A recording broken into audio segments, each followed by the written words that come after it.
What is up, folks? Jorge Anito here. Thanks for stopping by. Welcome back.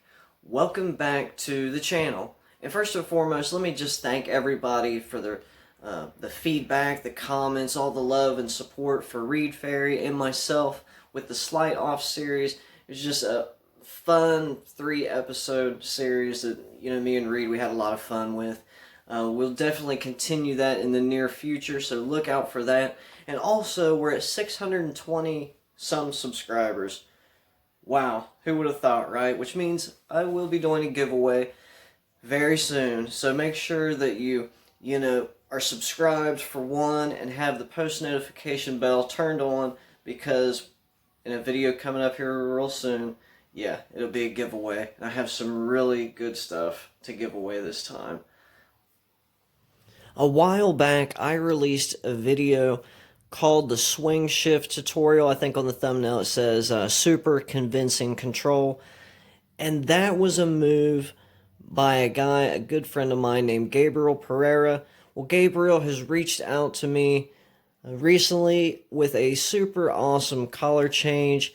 And he actually has it up on his channel. I'm going to leave a link in the description. You can check out his handling, his presentation, what he has to say about it. It is his color change, but we're going to take a look at it right here, right now. He asked if I would, give some thoughts on it, and I was more than happy to oblige. So without further ado, let's check out this color change.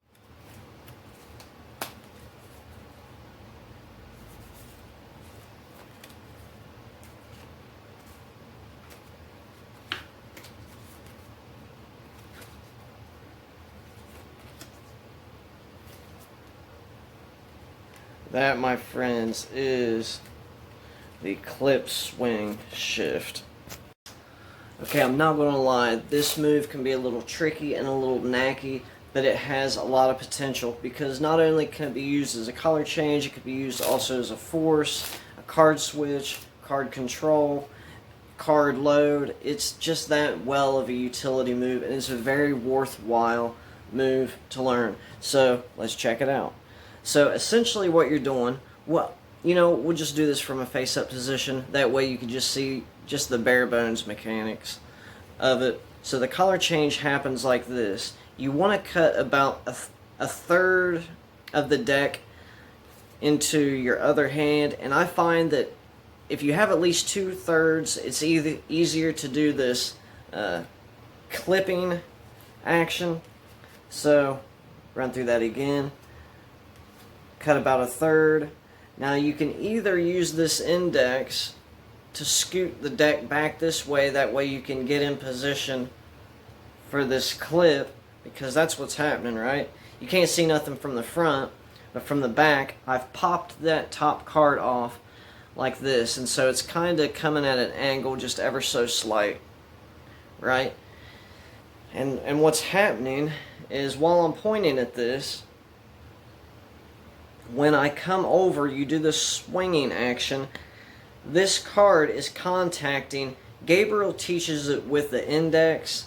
I found that for me, if I do it with the index, then I need to take this pack and I need to scoot it up a little bit. That way, when it hits off the index and rolls around, it's a little bit easier to line up.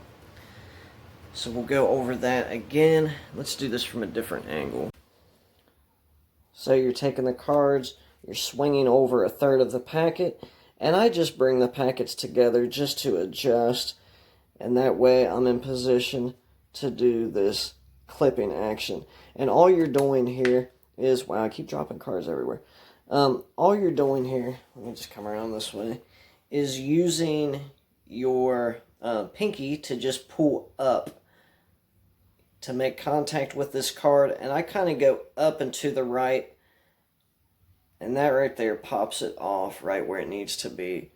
Now from this position, you're left like this. So the idea is to, when you come over, it's contacting one of these fingers, and just like this, but the thing you might run into is getting this to line up. So I have been trying all three of the different... Now, the index does work. Like I said, I scoot this packet up and kind of extend my index a little bit. But I found that my ring finger seems to work pretty good as far as getting, the proper alignment. And it's also when I'm coming over like this. I hope this is a good angle. I'll do it from a different one. So when I'm doing this action, right, I'm also taking this hand. I'm coming over and I'm coming back, right. So that's what's happening. I'm swinging. I'm coming this way and back. And what I'm essentially doing is kicking this card around and I'm pulling it down to get it to line up. Now, the trickiest thing about this is getting it to line up. As far as an effect, there's a selection. You take the card back, place it in the middle, and all I'm doing is just controlling it to the bottom like a diagonal palm shift. But instead of placing it on the bottom, I go ahead and do the half pass in one foul swoop. So they pick the card and it's almost just like I'm folding the card under. Let's see if I can do it from this angle. I'll try it like this. Trying different angles, so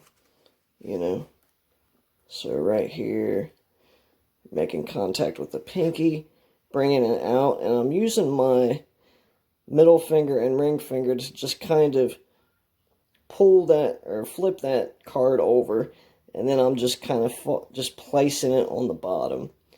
And that is the half pass. It's like a DPS variation / half pass in one foul swoop. So essentially, now you don't have to do that. You just control their card to the bottom. You could even do like, a classic pass, right? Where you just hold a break under, the selection. You pass it to the bottom. But you're going to have to get that card reversed. And so I always just find to do it with my pinky and my index. And I use these fingers to just kind of kick it over. And I just ever so slightly place it on the bottom. I try to do this with a fair amount of speed, just because I don't want it to look suspicious. So at this point, you're in position. You have their card on the bottom, controlled to the bottom, reversed. Now you're ready to do the color change. You do a swing cut, about a third of the pack. At this point, you can either scoot these cards more this way. I don't like to do that. I just kind of come over. I just square it up like that, just kind of in the action of talking. I say we're going to use this other packet, and while I'm sitting here pointing everything, I'm getting this card in clip position. And like I said, nothing is seen from the front, obviously. And I'm causing this card to roll off of my ring finger. But like I said, Gabriel teaches it with the index. Whatever works for you, it probably is something that you'll have to play with and figure out. And just like that, that's it.